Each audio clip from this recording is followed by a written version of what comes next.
একটা সময় ইউটিউবে ইংরেজি গানের কভার করতেন তিনি। তখনও কেউ জানতো না এই মেয়েটি একদিন বাংলাদেশের মিউজিক ইন্ডাস্ট্রির আলোচিত মুখ হয়ে উঠবেন। গান, অভিনয়, ফ্যাশন, আন্তর্জাতিক মঞ্চ সব জায়গাতেই নিজের আলাদা পরিচয় তৈরি করেছেন জেফার রহমান। আর ব্যক্তিগত জীবন সেটাও কম চমকপ্রদ নয়। দীর্ঘদিনের প্রেমের গুঞ্জন, সামাজিক যোগাযোগ মাধ্যমে নানা আলোচনা, সব কিছুর পর শেষ পর্যন্ত রাফসান সাবাবের সঙ্গে বিয়ের বন্ধনে আবদ্ধ হয়েছেন জেফার। কিন্তু ইউটিউবের সেই কভার শিল্পী থেকে আজকের জেফার হয়ে ওঠার পথটা কেমন ছিল, চলুন জেনে নেওয়া যাক।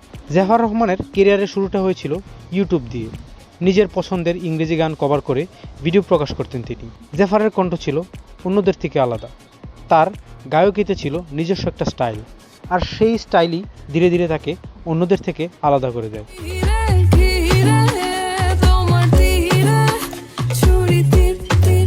তবে জনপ্রিয়তা পাওয়ার পথটা একবারই মসৃণ ছিল না। তার কণ্ঠ, পোশাক, গানের ধরন প্রায় সব কিছু নিয়েই কম বেশি সমালোচনা শুনতে হয়েছে তাকে। কিন্তু জেফার থেমে যাননি, বরং সমালোচনাকে পাশ কাটিয়ে নিজের মতো করেই এগিয়ে গেছেন। 2016 সালে জাজ গান দিয়ে নিজের মৌলিক গানের প্রকাশের যাত্রা শুরু করেন তিনি। 2017 সালে প্রকাশ করেন আনচেঞ্জড অ্যালবাম। এরপর ধীরে ধীরে কভার শিল্পী হিসাবে পরিচিত জেফার নিজের মৌলিক গান দিয়ে তৈরি করতে থাকেন নতুন পরিচয়। তবে তার কেরিয়ারের সবচেয়ে বড় আলোচনাগুলো একটি আসে ঝুমকা গান দিয়ে। মুজার সঙ্গে করা এই গানটি প্রকাশের পর সামাজিক যোগাযোগ মাধ্যমে ব্যাপক জনপ্রিয়তা পায়। গানের সঙ্গে তৈরি হতে থাকে অসংখ্য রিলস ও শর্ট ভিডিও। খুব অল্প সময়ের মধ্যেই ঝুমকা জেফারের কেরিয়ারের অন্যতম জনপ্রিয় গান হয়ে ওঠে। আর এখানেই যেন জেফারের কেরিয়ারের বড় পরিবর্তন আসে।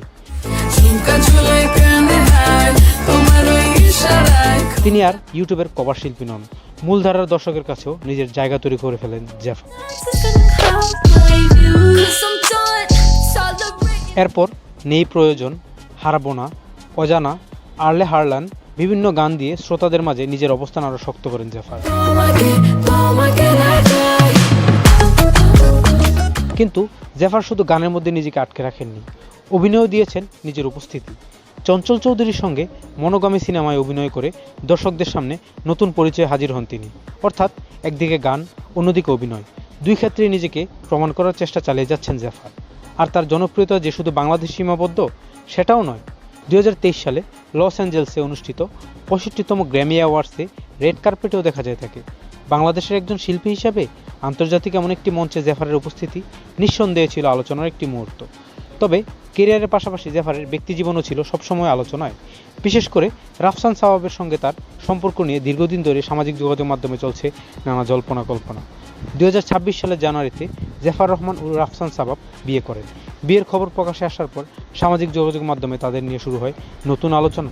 অর্থাৎ যে সম্পর্ক একসময় ছিল মানুষের কৌতূহলের বিষয়, সেটি এখন পরিণত হয়েছে তাদের নতুন জীবনের গল্পে। যে মেয়েটি একসময় ইউটিউবে অন্যের গান গিয়ে পরিচিত হয়েছিল, আজ তার নিজের গানেই তৈরি হচ্ছে লাখ লাখ মানুষের ভিডিও।